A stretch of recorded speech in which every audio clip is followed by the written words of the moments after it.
He's Doug Gottlieb, the University of Wisconsin-Green Bay head coach, host of the Doug Gottlieb Show on Fox Sports Radio, as well as we make way for the head coach of the Phoenix.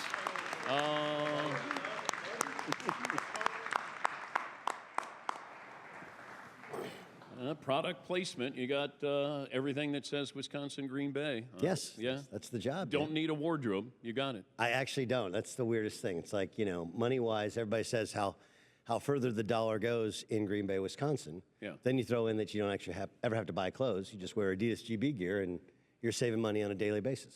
If I said 2 years ago, you'd be sitting here and we would be talking about your first year as a head basketball coach, you would have said what? I would have believed that. I'm not sure I would have believed Green Bay or how everything transpired. But, yeah, I mean, I felt more and more prepared to take this on with every passing year because I invested more and more into not just the craft of broadcasting. And you know this from – it's no different than a radio show or a TV show or when you're calling games and you've done it. There are people that do it and there are people that live it, right? And I felt like I was the guy that really lived it. And really kind of invested in, okay, what's this process actually like? How do you put together a scouting report? How do you, and all the things that I had thought I'd known as a player and studied some as a broadcaster, I'd gone into a deeper dive of because I just had that burning desire. Every time a game would be done, every time, you just left with this hollow feeling. There's no win, there's no loss when you're broadcasting games. So as much as there was a lot of pain this year, there's still you're alive if you're feeling that pain, and you feel very much alive when you're coaching. What did you not expect that happened? Oh, how long's the show?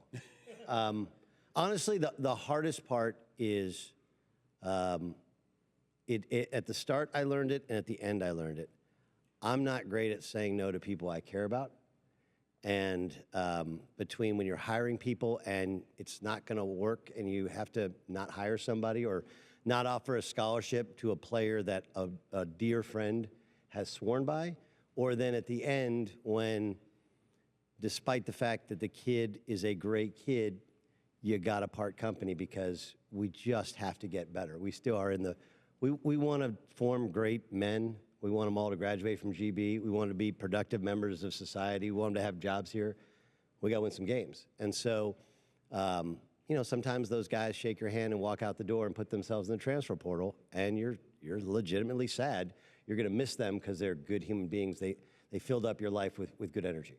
You win 4 games, and I'm curious of you and your radio show, your reputation, how much that impacted how much criticism you received by just winning 4 games. Oh, I think it was 10 to 20-fold what anybody else at our level ever got. We say this around the office, and I say it in recruiting. There's pretty much 11 college basketball teams that people care about. There's the 10 best, and then there's us, right? There's the 10 best, and it was wild. I mean, we had. But do you think that it felt like ESPN was going out of its way? Yeah. And others. Yes. But yes, I mean, it was crazy. Like personal. Yes, like FanDuel was tweeting a record. Like, I have no relationship with FanDuel. I've never said anything critical of FanDuel. You know, the companies that we work for work with other companies other than FanDuel, but they were constantly posting like our record on their social media page. I'm like, what is the deal? With ESPN, I mean, I guess it's people defending Adam Schefter for a tweet which was categorically false. You know. So, yeah, it felt personal. What was the tweet? Well, Shefty had tweeted that Sac State had $50 million in NIL, and they were going after Mike Vick as their head coach. And it's just laughable. It's just laughable.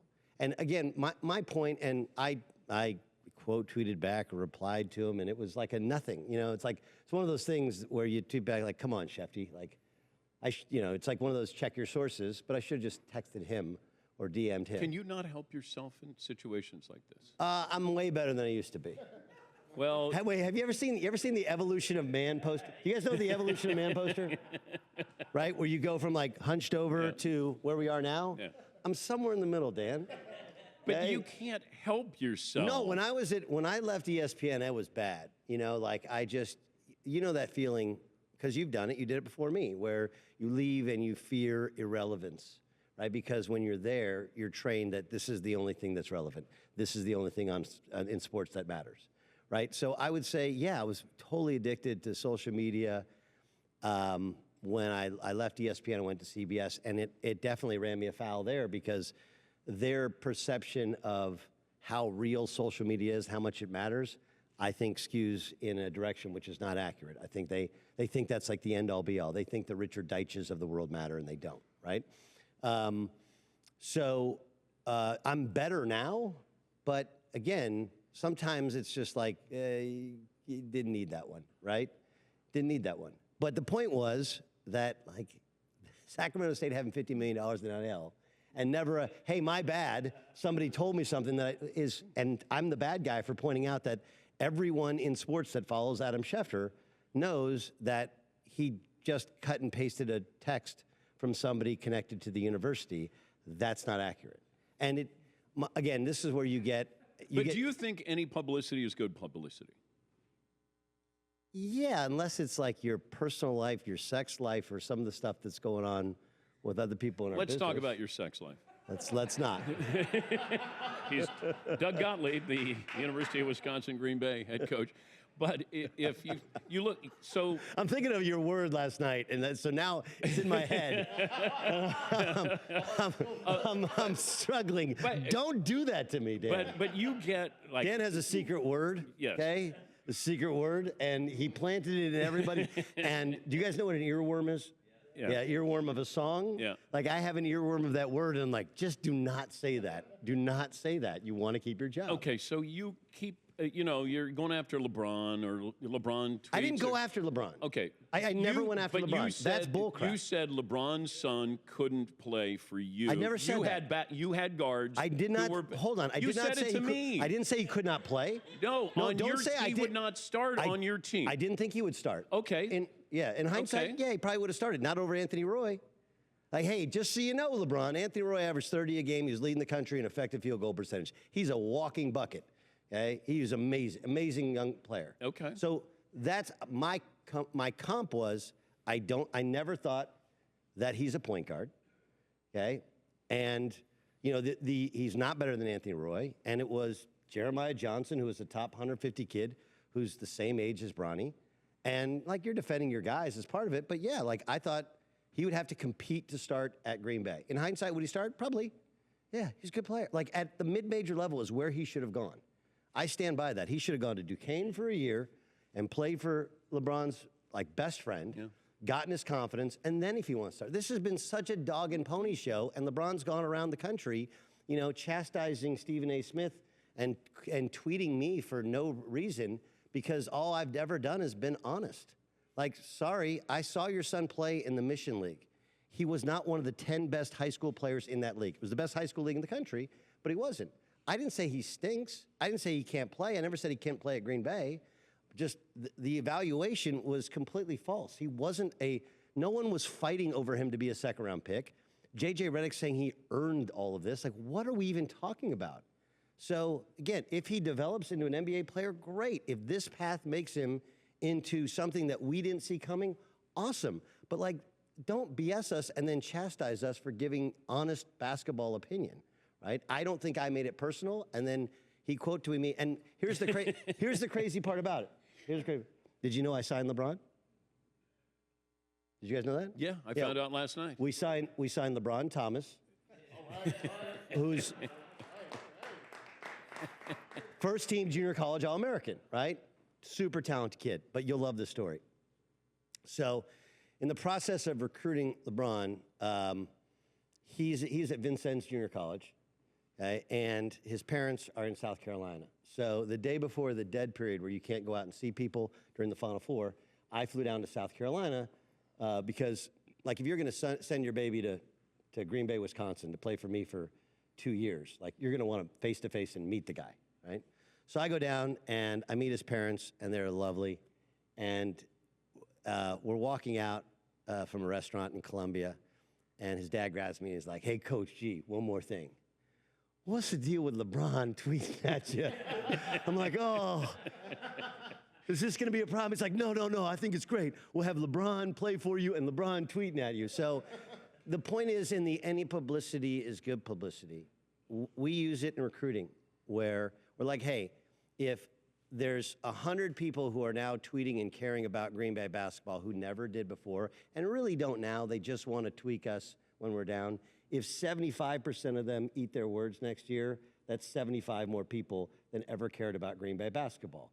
And my players come to my defense because they know we're doing the best we possibly can by them, and we just fell short too often. Do you want to set the over/under, Paulie, for Wisconsin Green Bay wins next year?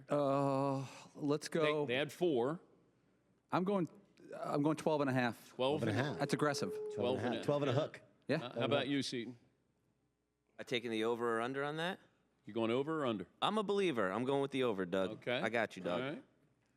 Probably like 13. Like Yeah, Not like like a 13. big believer, but like 13. That's a massive improvement. Yeah. Okay. Todd, what about you? Yeah, I could see 14, 15 Okay. wins. Why All not? right. Marvin?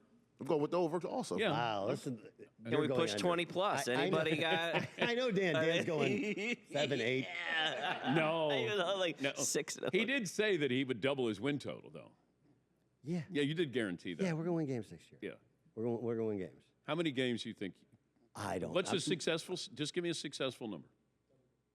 I never said that before, so why would I say it now? Because I'm asking a you now. successful season for us is we want to have a bye in the Horizon League tournament. Okay. We want to have a bye. Want to be that's one of the top 5 seeds in the Horizon League tournament. By the way, didn't you critique Caitlin Clark's shooting form? Yes. Okay. Yes. But see, that's where you like no. What do you mean no? No. What do you mean no? No. Hold on. Wait. No. Wait. I could critique her shot. No. Not no, you. No. No. How many Division I minutes have you logged, Dan? If you ever Well, yeah, a shooting I have to play now to understand shooting? No, again, what? I haven't coached a game. You're correct. I probably can coach and win 4 games. You can? Yes. I could probably win 5. Okay. Yes, Seton. I just in the sake of fairness, What? you are the guy, Dan, who told Ray Allen he was shooting the ball wrong. To his face. To his face, you did. You did say, you're doing that wrong. Okay, To his face. First of all, what was the actual tweet? What was the actual? Was the tweet she can't shoot? No. Or Did you talk about her form? she was shooting the ball from the left Other side of like, her nose, like Kevin Durant does. and it's no, he does not at the end. Well, not at the end. Right. Okay, but This she isn't Lonzo Ball, she was coming, windshield wiper. She had a little Lonzo Ball, and she's since adjusted it. And the point of the tweet was, it's amazing how much work she's put in to shoot through a shooting flaw. Okay, to shoot through a shooting flaw. Where like Klay Thompson, like that's how you're supposed to shoot a basketball. That looks like the picture of how every person is supposed to shoot a basketball. There's no Reggie Aloysius Miller, shot the ball with 2 hands. It's not how, but he shot through a flaw. It actually shows he has greater work ethic and confidence because no matter how you're supposed to do it, he did it so often and with so much confidence, he could make it in spite of it. Okay, but if you watch Caitlin Clark's form now, take a snapshot of it. Take a snapshot of it last year when she was heading into the WNBA. She's changed and fixed her shot. People don't want to hear it because I was a bad shooter in college. My issue was, one, I was a Heinz 57 guy. I had so many people making suggestions that it was constantly moving around. And 2, it became a self-confidence thing. Yeah. But if I couldn't physically shoot a basketball, I wouldn't have been recruited by the number of schools that I was recruited by. The shooting issues didn't stop us from winning. And, oh yeah, by the way, they didn't actually occur in terms of fundamental flaws. But look, if But my you put critique, yourself out there. that's my job. No, it doesn't. It's Not my as job. the head coach. It wasn't as the head coach. That was when I was just a radio host and basketball analyst. Go check the timestamp on it. Give me the timestamp on that. Okay. That was before I became the head basketball coach at Green Bay. And since I become the head basketball coach, we talk about the same thing. We talk about do we fix a guy's shot and change his form, which you have to strip it back down and then build it back up. So May of or do you just make an 2024, adjustment to it? Yeah, I think May 1st, May 2024. 1st. What day did I get the job, Dan? May 15th. Thank you. So what was my job at the time that I made the tweet? Your job was to be a radio host. And college basketball analyst. And And oh yeah, college by the way, like this is the amazing thing about me, whether I like it or don't like it. The reality is that I do have this unique ability to draw reaction. To draw reaction. You do. Okay? You do. So Okay, I stand by my analysis of her shot. Okay, her three-point numbers had gone down when she was at Iowa, and they were lower when she was in the WNBA. And by my assessment, it was because she was so good, she was getting guarded further and further out, and she was shooting further and further out. Has she thanked you yet? No, but you do know who her boyfriend is, right? Yeah. Conor McCaffrey? Yeah. Okay, do you know who Conor McCaffrey's dad is? Yeah. Okay, you know he recruited me to Notre Dame. He's like a second father to me. He's a mentor to me. So, yeah, like we're good. It's not like Caitlin Clark's going around. She's not like LeBron James, where she's so insecure that she wants to tweet at me, right? That should help you today. What's the reality of it? I Like, know. why are you tweeting about me on your day off? Right? He's Doug Gottlieb. He guarantees at least 13 wins or something like that. Hold on. Can I know you got to go. I know you got gotta breaks. go. Yeah. You guys were awesome last night. I mean, let's be honest. Frank was really awesome last night. He carried the thing. But I truly appreciate not just But you you coming understand how to be Stockton to Malone. It's you should know this when you assist somebody. That's what Dan, it is. I'm giving you a compliment. No, it Dan. wasn't. You said he carried the show. That's where I was tweaking you the way that you always tweak me. Hey, sometimes your I words was hurt, Doug. I was working. Your words hurt, Doug. I was working my way You to a cannot compliment. make fun of my shot. No, your shot's beautiful. Yeah, thank you. Couldn't guard a soul. Yeah, but I never said I could. That's right. Yeah. Right. You are who you can defend. Yes. But I mean it. Like, first of all, I think you see from the outpouring of support from people, here at the bar, Yeah. okay, to when you're around town. It means a lot to people of Green Bay that you guys brought the show here. And it means,